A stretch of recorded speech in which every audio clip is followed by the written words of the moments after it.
Hello दोस्तों, कैसे हैं आप सब। उम्मीद करती हूँ अच्छे और मस्त होंगे। प्यारे दोस्तों, आज की कहानी है रहस्यमयी राजकुमारी। बहुत समय पहले हिमालय के घने जंगलों में एक राज्य था जिसका नाम चंद्रगढ़ था।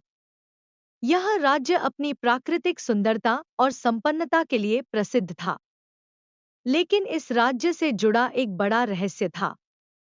राजकुमारी मायरा मायरा को कोई आम राजकुमारी नहीं मानता था। उसकी सुंदरता के साथ साथ उसके चारों ओर अजीब घटनाएं होती थीं। यह कहानी साहस, सच्चाई और आत्मविश्वास की है।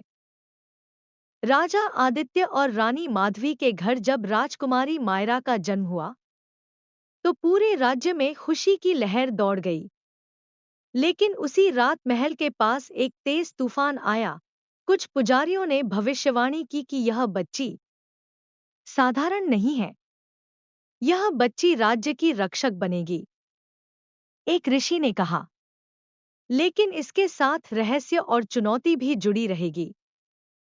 मायरा का बचपन आम बच्चों की तरह था, लेकिन जैसे जैसे वह बड़ी हुई, अजीब अजीब घटनाएं होने लगी। अगर वह गुस्सा होती तो मौसम बदलने लगता। अगर वह खुश होती तो फूल खिल जाते। 16 साल की उम्र में मायरा को अपनी शक्तियों का एहसास हुआ। वह समझ गई कि वह साधारण इंसान नहीं है। एक दिन उसने देखा कि महल के बगीचे में एक घायल पक्षी पड़ा है। उसने उसे हाथ में उठाया और उसके घाव को छुआ। पक्षी तुरंत ठीक हो गया और उड़ने लगा। राजा और रानी ने उसे अपनी शक्तियों का इस्तेमाल सोच समझकर करने की सलाह दी। यह शक्ति तुम्हें राज्य की सेवा के लिए मिली है, राजा ने कहा। कुछ महीनों बाद चंद्रगढ़ पर दुश्मन राज्य कालद्वीप ने हमला कर दिया। कालद्वीप का राजा विक्रम एक क्रूर शासक था। उसने चंद्रगढ़ के कई गांवों को जलाकर राख कर दिया। राजा आदित्य ने युद्ध में जाने का फैसला किया, लेकिन उनकी सेना कमजोर थी। मायरा ने पिता से कहा, पिताजी, मुझे भी युद्ध में जाने दें। मेरी शक्तियां इस राज्य की रक्षा कर सकती हैं। लेकिन राजा आदित्य ने मना कर दिया। तुम्हारी जगह महल में है, मायरा। मायरा ने इस निर्णय का सम्मान किया, लेकिन उसने चुपके से योजना बनाई कि वह कैसे राज्य की मदद कर सकती है। युद्ध की तैयारी के बीच मायरा ने महल के पास के घने जंगल में एक गुफा देखी। उसे ऐसा महसूस हुआ जैसे वह गुफा उसे बुला रही हो। उसने अपनी दासी आरुषि के साथ वहां जाने का फैसला किया। गुफा के अंदर उसने एक प्राचीन पांडुलिपि देखी। उसमें लिखा था कि चंद्रगढ़ को बचाने का रहस्य एक प्राचीन ताबीज में है, लेकिन वह ताबीज कालद्वीप के जंगलों में छिपा है। मायरा ने बिना किसी को बताए कालद्वीप के जंगलों में जाने का निश्चय किया। उसने अपनी दासी आरुषि के साथ यात्रा शुरू की। यह यात्रा कठिन थी। उन्हें घने जंगल, खतरनाक जानवरों और दुश्मनों का सामना करना पड़ा। एक रात जब वे जंगल में आराम कर रही थीं, तो एक साधु वहां पहुंचे। उन्होंने मायरा को पहचान लिया और कहा, राजकुमारी, तुम्हारा उद्देश्य पवित्र है, लेकिन याद रखो, इस ताबीज का उपयोग केवल भलाई के लिए किया जा सकता है।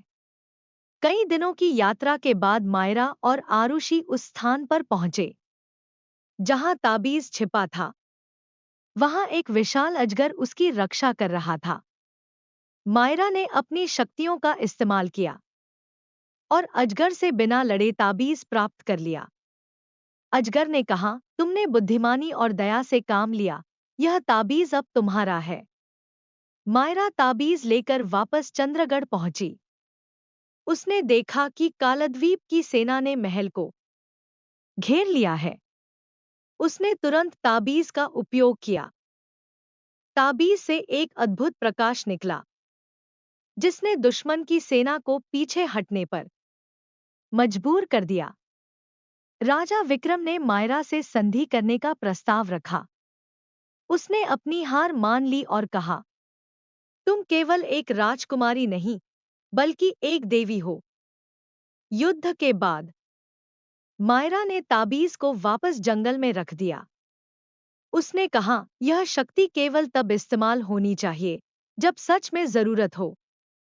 मायरा ने अपने राज्य को न केवल बाहरी दुश्मनों से बचाया, बल्कि राज्य के लोगों को यह सिखाया कि एकजुटता और साहस से हर समस्या का समाधान किया जा सकता है।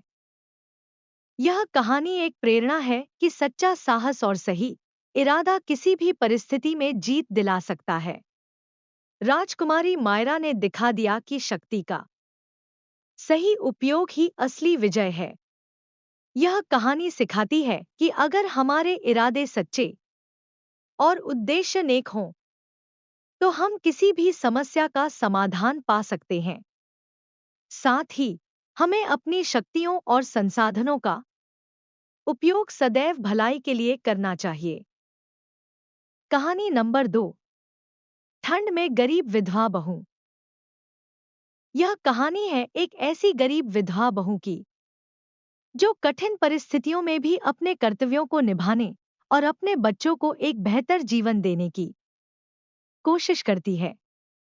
ठंड की सर्द रातें और समाज की बेरुखी उसके लिए एक बड़ा संघर्ष थी, लेकिन उसके भीतर छिपी अडिग इच्छा शक्ति और ममता उसे हारने नहीं देती। उत्तर भारत के एक छोटे से गांव सरदपुर में शीला नाम की एक युवती रहती थी। शीला का विवाह रमेश के साथ हुआ था, जो एक मेहनती और सरल स्वभाव का व्यक्ति था। शादी के कुछ सालों बाद शीला के घर 2 प्यारे बच्चों का जन्म हुआ। उनका परिवार छोटा लेकिन खुशहाल था। रमेश एक किसान था और उसकी आमदनी सीमित थी।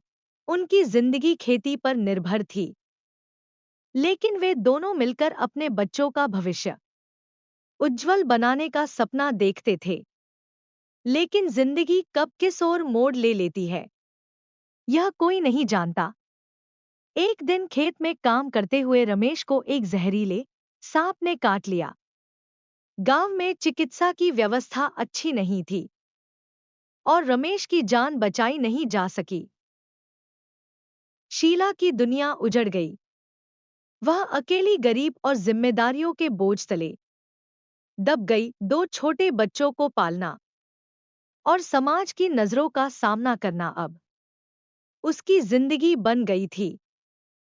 उस साल ठंड असाधारण रूप से कठोर थी। शीला के पास इतने साधन नहीं थे कि वह अपने बच्चों को पर्याप्त कपड़े और खाना दे सके। उनके घर की दीवारें बांस और मिट्टी की थीं, जो ठंड से बचाव के लिए पर्याप्त नहीं थी। रात में जब बच्चे ठंड से कांपते, तो शीला अपने पुराने फटे हुए शॉल में उन्हें लपेटकर गर्म रखने की कोशिश करती। वह खुद भूखी रहकर अपने बच्चों के लिए रोटियां बनाती, लेकिन कई बार अनाज भी खत्म हो जाता। गांव वाले उसके हालात से वाकिफ थे, लेकिन उनमें से ज्यादातर ने उसकी मदद करने से मुंह मोड़ लिया। विधवा है, उसका दुर्भाग्य उसके साथ रहेगा, वे कहते। गांव के जमींदार ने भी उसकी स्थिति का फायदा उठाने की कोशिश की। उसने शीला को मदद देने के बदले अनुचित शर्तें रखीं, लेकिन शीला ने आत्मसम्मान और अपने बच्चों की इज्जत के लिए हर कठिनाई सहने का फैसला किया। संघर्ष का राशीला ने हार नहीं मानी। उसने गांव के पास के जंगल से लकड़ियां बीनकर उन्हें बाजार में बेचना शुरू किया। दिन भर मेहनत करने के बावजूद उसकी कमाई इतनी नहीं होती थी कि वह अपने बच्चों को पूरी तरह से खाना खिला सके। एक दिन ठंड की रात में जब शीला लकड़ियां लेकर लौट रही थी, तो उसने देखा कि उसका छोटा बेटा बुखार में तप रहा है। उसके पास दवा के लिए पैसे नहीं थे। वह गांव के वैद्य के पास गई, लेकिन वैद्य ने दवा देने से मना कर दिया, क्योंकि शीला के पास पैसे नहीं थे। उस रात उसने भगवान से प्रार्थना की, हे प्रभु, मेरे बच्चों को बचा लो। मैं हर कठिनाई सहन कर लूंगी, लेकिन इन्हें कोई कष्ट न हो। अगले दिन गांव में एक व्यापारी आया। उसने शीला को लकड़ियां बेचते हुए देखा। व्यापारी ने उसकी मेहनत और ईमानदारी से प्रभावित होकर उससे पूछा, तुम इतनी ठंड में यह काम क्यों कर रही हो? शीला ने अपनी कहानी सुनाई। व्यापारी का दिल पिघल गया। उसने उसे कुछ पैसे दिए और कहा, यह पैसे रखो और अपने बच्चों के लिए दवा और खाना खरीदो। शीला ने पैसे लेने से मना कर दिया, लेकिन व्यापारी ने कहा, यह दान नहीं, बल्कि तुम्हारी मेहनत का इनाम है। व्यापारी ने शीला को सलाह दी कि वह केवल लकड़ियां बेचने के बजाय उनसे हस्तशिल्प बनाए और उन्हें अच्छे दामों पर बेचे। शीला ने यह सुझाव अपनाया। वह रातों में जागकर लकड़ियों से खिलौने और अन्य वस्तुएं बनाने लगी। धीरे धीरे उसकी चीजें मशहूर होने लगी। व्यापारी ने उसकी मदद की और उसे शहर के बाजार तक पहुंचाया। अब उसकी आमदनी बढ़ने लगी। उसने अपने बच्चों के लिए गर्म कपड़े खरीदे और उनके इलाज का इंतजाम किया। जब गांव वालों ने देखा कि शीला अपनी मेहनत से अपनी जिंदगी बदल रही है, तो उनका रवैया भी बदलने लगा। जो लोग पहले उसकी मदद करने से कतराते थे, अब उसकी तारीफ करने लगे। यह बदलाव शीला के आत्मसम्मान और संघर्ष की जीत थी। उसने दिखा दिया कि एक विधवा और गरीब महिला भी अपनी मेहनत से समाज की सोच बदल सकती है। शीला ने अपने बच्चों को पढ़ने भेजा। उसने यह ठान लिया था कि वे पढ़ लिख कर एक अच्छा जीवन जिएंगे। उसकी बेटी पायल ने डॉक्टर बनने का सपना देखा और उसका बेटा रोहित इंजीनियर बनना चाहता था। शीला ने अपनी जिंदगी बच्चों के सपनों को साकार करने में लगा दी। वर्षों की मेहनत के बाद शीला का परिवार फिर से खुशहाल हो गया। उसके बच्चे पढ़ाई में अच्छे थे और समाज में सम्मान प्राप्त कर रहे थे। शीला ने अपनी मेहनत और दृढ़ता से वह मुकाम हासिल किया जो शुरू में नामुमकिन लगता था। यह कहानी हमें सिखाती है कि चाहे हालात कितने भी मुश्किल क्यों न हो, अगर इंसान में दृढ़ इच्छा शक्ति और मेहनत का जज्बा हो, तो वह हर कठिनाई को पार कर सकता है।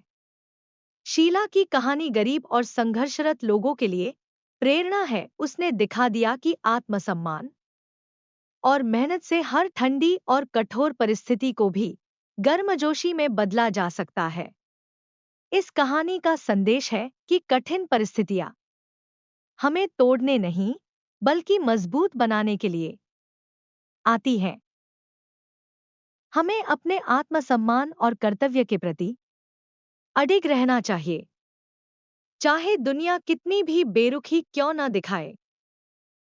प्यारे दोस्तों, यह कहानी यहीं पर समाप्त होती है। आपको यह कहानी कैसी लगी? कमेंट बॉक्स में जरूर बताएं।